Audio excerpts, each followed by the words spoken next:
특별히 오늘은 예수님의 부활을 또 기념하고 또 축하하는 부활주일입니다.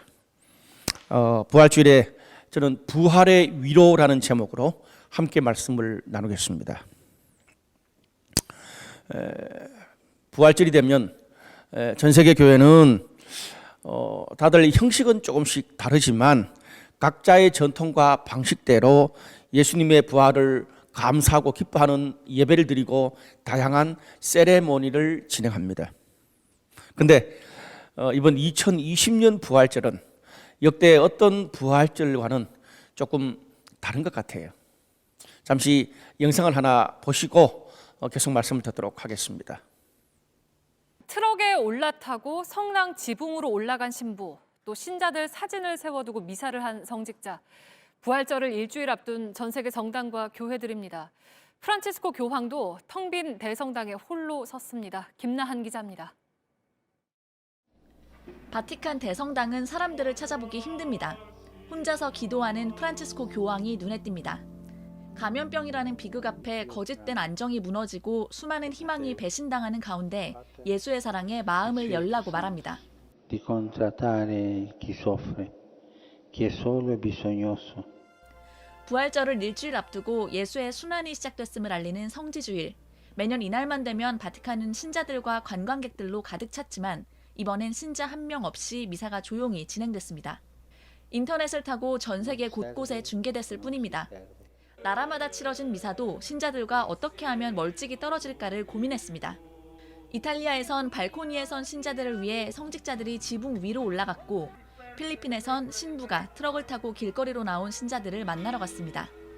빈 성당, 신자들이 앉던 자리에 예수가 예루살렘에 왔을 때 흔들던 종려나무가지를 놓아두기도 합니다. 독일 성당에선 신자들이 보내온 사진을 놓고 미사를 하기도 했고 미국 교회에선 신자들이 자동차에 탄 채 목사의 설교를 들었습니다. 우리 삶의 모든 부분에서 새로운 방식을 고민하게 만드는 코로나19는 수천 년간 흔들리지 않았던 종교의 전통적인 모습마저 바꿔놓고 있습니다. 부활절은 이 성탄절과 함께 기독교 최고의 축제입니다. 그런데 이번 부활절은 전 세계 대다수의 교회가 온라인으로 예배를 드리게 됐습니다. 목사와 사제, 스태프들 몇 명 제외하고는 덩그러한 그런 장소에서 예배를 집례합니다. 초라하다 못해서 이토록 외로운 그런 부활절이 있을까 그런 생각이 들 정도입니다. 제 인생에도 이런 부활절은 처음 경험합니다. 우리가 요즘 하고 있는 사회적 거리두기를 하나님과도 거리두기를 하는 듯한 그런 느낌이 들어요. 그런데 우리가 성경을 자세히 살펴보면 예수님이 처음 부활하실 때 오히려 어떤 면에서 지금과 비슷한 그런 상황입니다. 기독교가 세계적인 종교가 되기 전에 핍박의 상황에 있을 때 부활절은 이 성도들이 카타콤 같은 동굴이나 깊은 산속 그리고 외딴 집에 숨어서 예배를 드렸습니다. 여러분, 이 신앙이란 게요, 내 영혼만 구원받는 게 아니라 인생과 신앙을 해석하는 눈을 가지는 것입니다.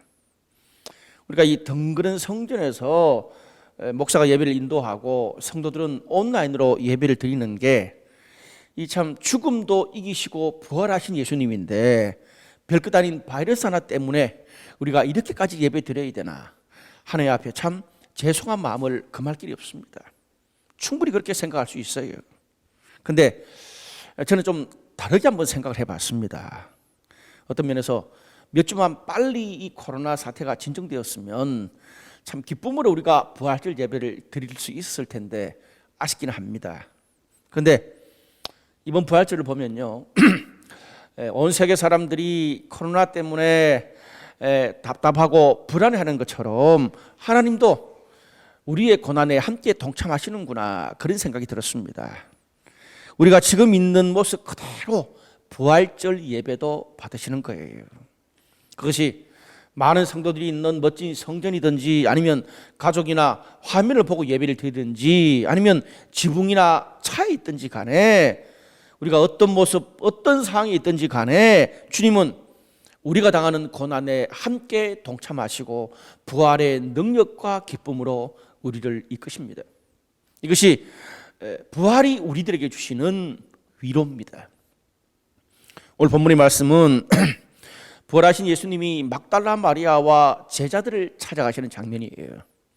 그 앞에 좀 이렇게 스토리를 좀 알 필요가 있는데, 오늘 요한복음 20장 1절을 보면 예수님께서 죽으시고 3일째 되는 날에 새벽에 막달라 마리아가 제일 먼저 예수님의 무덤에 찾아갑니다. 근데 가보니까 무덤에 돌이 굴러져 있어요. 그 사실을 알고 마리아가 베드로를 위시한 다른 제자들에게 달려가서 이야기를 전했습니다.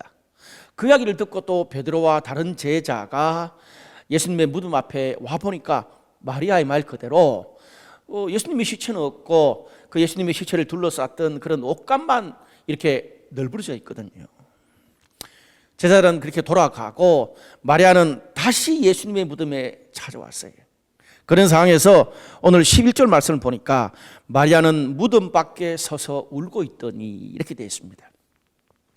그렇게 울던 마리아가 무덤 안을 들여다봤는데 천사 2명과 또 연희에서 예수님이 나타나셔서 마리아에게 말을 건넵니다. 오늘 13절에서 15절까지 말씀 보니까 이런 말씀이 있어요. 천사들이 이르되 여자여 어찌하여 우느냐, 이르되 사람들이 내 주님을 옮겨다가 어디 두었는지 내가 알지 못함이니이다. 이 말을 하고 뒤로 돌이켜 예수께서 서 계신 것을 보았으나 예수이신 줄 알지 못하더라. 예수께서 이르시되 여자여 어찌하여 울며 누구를 찾느냐 하시니. 오늘 본문에 보니까 예수님이 나타나셨고 천사들이 이야기를 하는데도 마리아가 도무지 알지 못한다, 그 말을 2번이나 하고 있습니다. 근데 오늘 본문뿐 아니라 요한복음 20장 전체를 보면 알지 못한다라는 말이 계속 반복해서 나와요. 이 본문의 앞에 요한복음 20장 2절 말씀을 보면 마리아가 베드로와 제자들한테 가서 예수님의 시체를 어디 옮겼는지 알지 못한다, 그렇게 말해요. 또 9절에도요, 예수님이 살아계실 때 다시 살아날 것이라 부활을 말씀하셨는데 제자들이 알지 못했다, 그렇게 말합니다. 알지 못한다는 말이 총 4번 나옵니다. 우리가 오늘 본문 말씀을 보면 막달라 마리아가 누구보다도 예수님을 사랑하고 의지했고 헌신적으로 예수님을 따랐다는 것을 느낄 수가 있습니다. 그럴 수밖에 없는 것이 막달라 마리아는 예수님을 만나기 전에 7 귀신 들린 그런 여인이었어요. 여자로서 7 귀신 들렸다 그러면 그 삶에 희망이 없는 그런 삶이었습니다. 그런 막달라 마리아를 예수님이 고쳐주셨어요. 그 이후로부터 마리아는 열렬히 예수님을 따라다니는 추종자가 되어서 예수님이 가시는 모든 곳에 다 가서 예수님의 사역을 수종들었습니다. 예수님이 십자가를 지실 때도 제자들은 두려워서 뿔뿔이 다 흩어졌지만 막달라 마리아만은 끝까지 예수님 곁을 지켰습니다. 그리고 오늘 부활의 아침에도 제일 먼저 찾아온 사람이 막달라 마리아였습니다. 어쩌면 이 예수님은 마리아의 삶의 모든 것이었습니다. 그런 예수님이 십자가에 죽으시고 또 이제 죽은 시체까지 사라졌으니까 막달라 마리아의 슬픔은 누구보다도 더 컸을 거예요. 과연 내가 예수님 없이 살 수 있을까? 망연자실한 그런 마음이었습니다. 그래서 제자들이 떠나고 난 다음에 다시 무덤에 찾아와서 마리아가 울고 있는 것입니다. 자신의 삶을 아무리 살펴봐도 예수님이 보이지 않거든요. 그리고 예수님이 없는 그런 삶을 앞으로 어떻게 살아가야 될지 알지 못하겠다는 거예요. 이렇게 슬픔에 빠져 있는 마리아에게 부활하신 예수님이 찾아오셨습니다. 마리아의 아픈 마음을 아시고 네가 어찌하여 울고 있느냐 위로해 주셨습니다. 또 하나의 장면은 숨어서 예배드리고 있는 제자들을 예수님이 찾아가시는 장면입니다. 19절 말씀 보니까 이런 말씀이 있어요.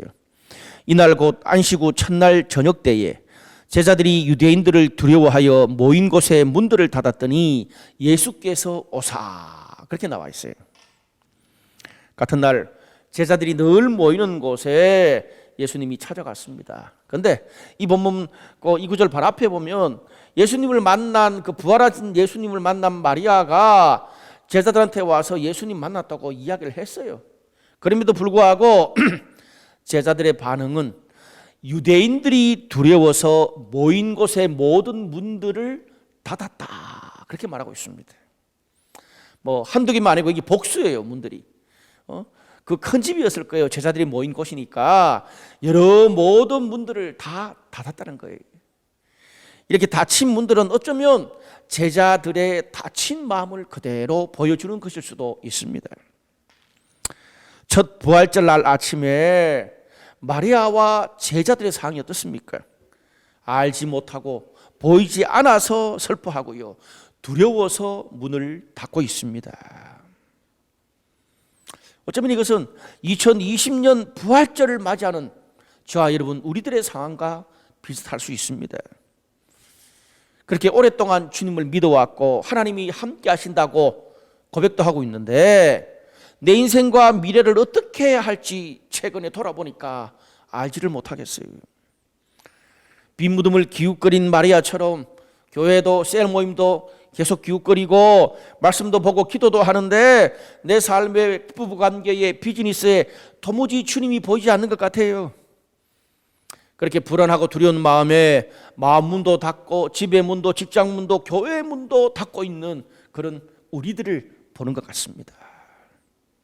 그렇게 인생의 방향을 잃어버리고 두려움으로 무기력에 빠져있는 우리들에게 제자들에게 찾아오신 그 예수님, 이 부활절 날 우리들에게도 찾아오십니다. 오늘 그 마리아와 제자들에게 주님이 찾아오셔서 어떻게 말씀하십니까? 먼저 마리아입니다. 16절에 보니까 예수께서 마리아야 하시거늘 마리아가 돌이켜 히브리 말로 라보니 하니 이는 선생님이라는 말이라. 여기 예수님께서 마리아 이렇게 불렀던 이 마리아야 이 단어를요, 원래 이 신약 성경은 헬라어로 기록되고 있습니다. 근데 특이하게도 여기 예수님이 마리아를 불렀던 이 단어는 당시에 이스라엘의 갈릴리 지방 사람들이 주로 많이 썼던 아람어의 형태를 그대로 기록해 놓고 있어요. 그래서 마리아야 예수님이 불렀던 그 단어는 아람어로 기록되고 있어요. 무슨 말입니까? 예수님이 평상시에 마리아를 불렀던 그 느낌 그리고 그 말 그대로 지금 성경 저자가 기록하고 있는 거예요. 뭐 요즘 뭐 저희들 어떤 상황으로 얘기하면 야 진지훈, 야 김은영, 야 김종임 뭐 이런 식으로 부르는 거죠. 그런데 마리아가 또 그 예수님을 부르는 말이 라보니라는 말입니다. 이 라보니라는 말은 오늘 성경에도 보니까 그 히브리어 말을 그대로 여기 삽입해 놓고 있어요. 당시에 이 율법을 가르치는 선생을 랍비라고 불렀습니다. 그 랍비의 극존칭어가 라본이라 그래요. 이것도 마리아가 평상시에 예수님을 불렀던 그 느낌을 그대로 살린 거예요. 어머 목사님, 집사님, 권사님 마리아 스타일로 부른 거예요. 부활의 첫날 마리아가 얼마나 많은 일을 겪었습니까? 그리고 여기저기 뛰어다녔고요. 아마 그 사이에 그녀의 마음의 이 감정은 천국과 지옥을 왔다 갔다 했을 거예요. 좀 더 이렇게 넓혀서 예수님이 잡히시던 날부터 시작해서 십자가에 돌아가시고 이 부활하신 그 일정 동안에 마리아가 겪었던 일은 한 여인이 감당하기는 너무 그 고통과 절망이 컸을 거예요. 근데 마리아가 겪었던 그 절망과 비교할 때 마리아가 회복되는 데는 마리아야 라본이에요. 그냥 단 두 마디로 부활하신 예수님과의 한 번의 만남으로 슬픔에 빠졌던 마리아가 완전 회복되는 것을 우리가 여기서 볼 수 있습니다. 그 예수님과 만나고 난 다음에 언제 그랬냐는 듯이 툴툴 털고 일어나서 제자들에게 달려가서 부활하신 예수님의 소식을 전하게 됐습니다. 마리아뿐 아닙니다. 예수님이 제자들에게 찾아가셔서 한 것도 비슷합니다. 19절과 20절 말씀 보니까 이런 말씀이 있어요. 예수께서 오사 가운데 서서 이르시되 너희에게 평강이 있을지어다. 이 말씀을 하시고 손과 옆구리를 보이시니 제자들이 주를 보고 기뻐하더라. 두려워하는 제자들에게 예수님이 찾아오셔서 역시 많은 말씀을 하지 않으셨어요. 두 가지를 전하셨어요. 너희에게 평강을 전하노라. 두 번이나 말씀하시는데 평강을 전해주셨고, 그리고 십자가에 못 박힌 손과 옆구리를 보여주셨습니다. 놀라운 것은 그렇게 두려워해서 모든 문들을 굳게 닫았던 제자들이 기뻐했다. 그렇게 눈 녹듯이 기뻐했다. 그렇게 성경이 이야기해주고 있습니다. 그런데 오늘 마리아나 그리고 예수님의 제자들을 찾아가서도 오늘 그 본문 어디에도 너희들의 미래에 대해서 시대가 어떻게 바뀔 거다, 가족, 직장, 뭐 그런 어떤 예언이나 자세한 상담, 코칭을 예수님께서 하지 않으셨습니다. 내가 이렇게 저렇게 힘들고요, 어떻게 도와주고, 그리고 뭘 하고 어디를 갈지 그 어떤 말씀도 없으셨습니다. 그냥 늘 마리아가 들었던 그 익숙한 그 음성, 그 감동, 그 사랑, 그 은혜 그대로 다시 만나 주셨습니다. 그리고 모든 죄와 두려움, 심지어 죽음까지도 다 짊어지고 십자가에서 죽으시고 다시 살아나신 부활의 증거, 못 박힌 손과 옆구리를 보여주셨어요. 그 주님 때문에 어떤 죄와 절망, 어떤 한계도 십자가에 다 죽고 예수님처럼 다시 살아나는 부활의 능력을 제자들에게, 아니 우리들에게 선물로 주신 것입니다. 우리가 신약성경 베드로전서 3장 18절 19절을 보면 예수님의 십자가의 죽으심으로 지옥에 있는 영들에게도 복음을 전하셨다, 그런 말씀이 나옵니다. 이렇게 우리가 예수님의 십자가와 예수님의 부활을 믿으면 어떤 모습, 어떤 상황, 그리고 어떤 두려움과 슬픔, 씻지 못할 죄라도 다 용서받고 덮어지고 녹아내리고 주님께서 영원토록 우리를 사랑하시고 함께하고 지지하는 것을 예수님의 부활을 통해서 우리들에게 보여주셨습니다. 그것이 비록 죽음의 자리, 지옥의 문 앞까지 가서라도 주님께서 그 영들에게 하나님의 사랑의 복음을 전하신다는 거예요. 여러분, 이 본문에 예수님이 주신 평강이라는 단어가 나옵니다. 이 평강이 뭡니까? 환경이 평안한 그런 상태가 평안이 아닙니다. 예수님이 주신 평강은요, 하나님만이 줄 수 있는 그런 평안과 위로를 말합니다. 고통, 절망, 두려움으로 환경은 죽을 지경인데 이상하게 내 영혼과 마음은 하나님이 주신 그 신뢰와 확신으로 평안해지는 것 같아요. 쓰러져도 무섭지 않고 망해도 망할 것 같지 않습니다. 전에는 작은 일 하나 때문에 징징대고 뒤집어지고 소리를 지르고 몇 주 몇 달을 갔는데 주님의 평강을 경험하고는 죽음 앞에서도 담대해지는 거예요. 오늘 초대교회 성도들이 이런 부활의 신앙을 경험했어요. 그래서 그들은 로마의 핍박 가운데도 담대하게 복음을 전하면서 순교할 수 있었습니다. 왜 그렇습니까? 부활의 신앙을 경험했기 때문에 그렇습니다. 이 땅의 삶은 끝이 아니고 우리는 죽어도 영원히 산다. 주님 오시는 그날 예수님과 함께 영원히 살 수 있다는, 영원히 산다는 그 소망을 부활의 예수님을 통해서 가지게 된 거예요. 오늘 21절에서 23절까지 말씀에 보면 이런 말씀이 있습니다. 예수께서 또 이르시되 너희에게 평강이 있을지어다. 아버지께서 나를 보내신 것 같이 나도 너희를 보내노라. 이 말씀을 하시고 그들을 향하사 숨을 내쉬며 이르시되 성령을 받으라. 너희가 누구의 죄든지 사하면 사여질 것이요 누구의 죄든지 그대로 두면 그대로 있으리라 하시니. 오늘 본 말씀에 그런 평강을 어떻게 누릴 수 있습니까? 예수님께서 그런 말씀을 다 하시고 난 다음에 그들을 향해서 숨을 내쉬면서 성령을 받으라고 말씀하셨어요. 여기에 포커스가 있습니다. 여러분, 우리가 이런 평강을 누리는 것은, 부활의 능력과 평강을 누리는 것은 지식으로 되는 게 아니라 성령께서 우리들에게 그런 은혜를 주셔야 가능합니다. 오늘 제가 설교 제목을 부활의 위로라고 잡았습니다. 여러분, 이 위로라는 이 한국어 단어가 이 신약 성경이 쓰인 헬라어 언어로 하면 파라클레시스라는 단어예요. 그 단어의 뜻이 뭐냐 하면 곁에서 부르다, 그 뜻입니다. 위로라는 단어가 파라클레시스, 곁에서 부르다, 그 뜻이에요. 근데 우리가 이 요한복음에 특별히 보혜사 성령 그럴 때 이 보혜사라는 단어가 파라클레토스, 이 그 위로와 그 단어의 어근이 같은 단어예요. 무슨 말입니까? 성령께서 우리에게 주시는 위로가 뭡니까? 하나님 곁에서, 아니 하나님 곁으로 우리를 부르다는 뜻이에요. 보혜사 성령께서 내 안에 계셔서 오늘 본문에 예수님께서 마리아를 부른 것처럼 한순간이 아니라 어떤 순간, 어떤 상황, 영원토록 하나님이 내 곁에서 나를 부르는 그것을 경험하는 것이 부활의 위로입니다. 저는 오늘 말씀을 듣고 찬양하고 예배를 드리면서 우리 모두가 이 성령 하나님의 위로, 부활의 위로를 경험하게 되기를 바랍니다. 주님이 주시는 그 부활의 능력과 평강으로 어떤 상황 가운데도 우리가 넉넉히 이기게 될 줄로 믿습니다. 이것이 하나님이 지금부터 영원까지 나와 함께 하시는 하나님과 나와의 연대의 힘입니다.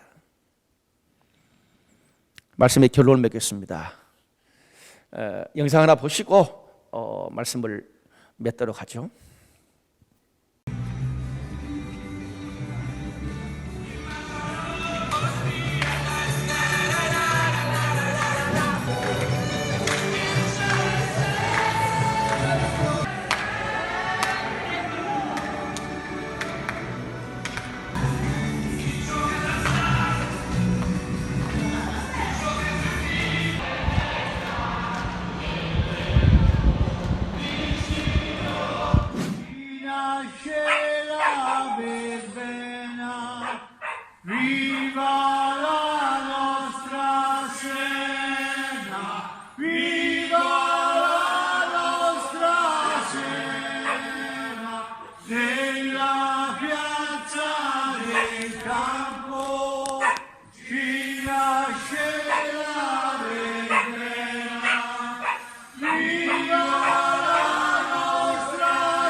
Faccio vicino a tu e allora sì abbracciamo più forte perché pochi se ne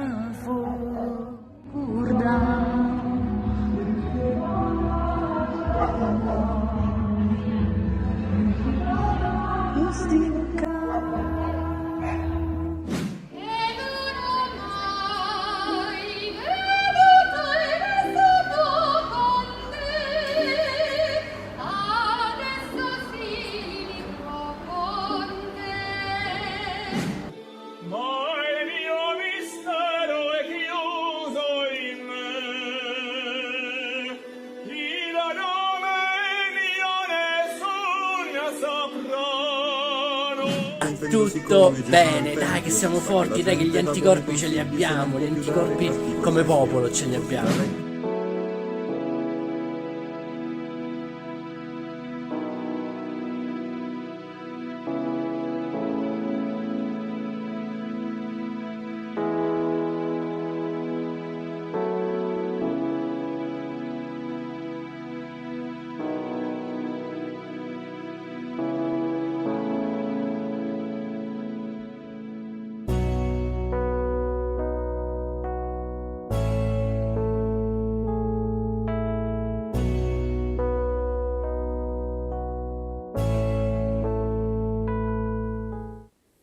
너무 감동적인 영상이죠.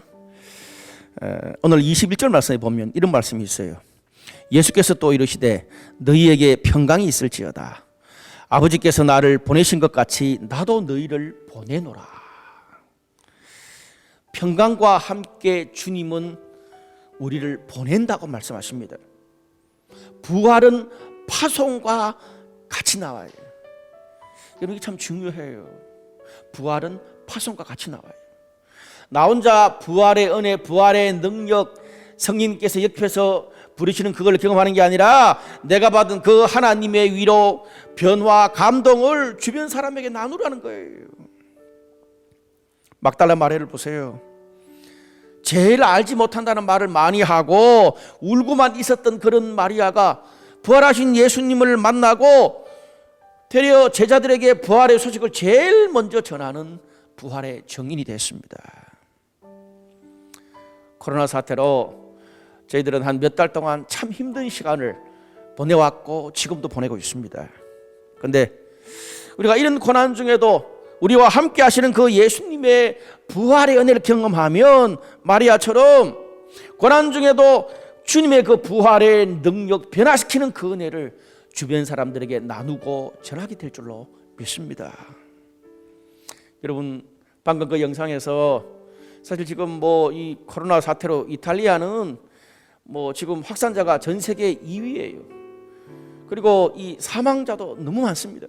그런 가운데도 이 이탈리아 사람들이 정말 자기 마음에 있는 그 사랑, 또 연대의 힘을 나누잖아요.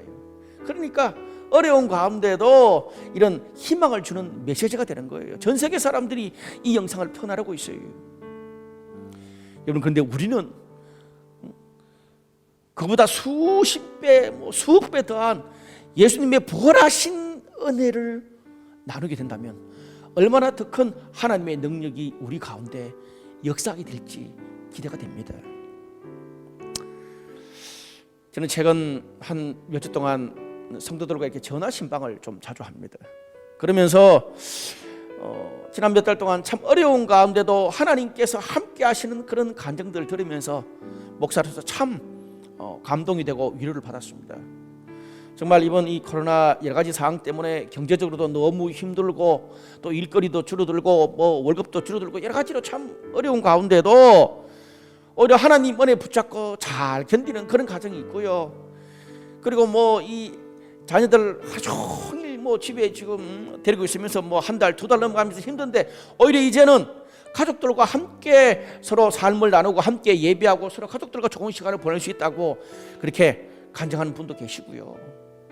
그리고 지금 뭐 직장에서 사업으로 여러 가지 어려운 가운데도 오히려 하나님께서 극적으로 역사하셔서 하나님이 홍보해 주시고 하나님이 연결해 주시는 그런 은혜를 경험한 사람도 있고, 참 고난 중에도 하나님이 위로하시는 그런 소식들을 많이 들을 때 얼마나 감사한지 모르겠어요. 여러분, 그런 소식들을 하나님께서 고난 중에도 주셨던 그런 아름다운 은혜와 변화와 감동의 그 소식을 부활의 정인으로 주변에 있는 모든 사람들과 함께 나누시기를 바랍니다. 우리가 어떤 고난 속에서도 나와 함께는 예수님의 고난과 부활을 기억하면 성령께서 곁에서 우리를 부르는 것들을 경험하게 될 것입니다. 그러면 우리의 슬픔과 두려움이 기쁨과 평강으로 바뀌고 고통의 장소가 희망과 그리고 우리에게 하나님의 역사를 간증하는 그런 자리로 변화되게 될 줄로 믿습니다. 다 같이 기도드리겠습니다.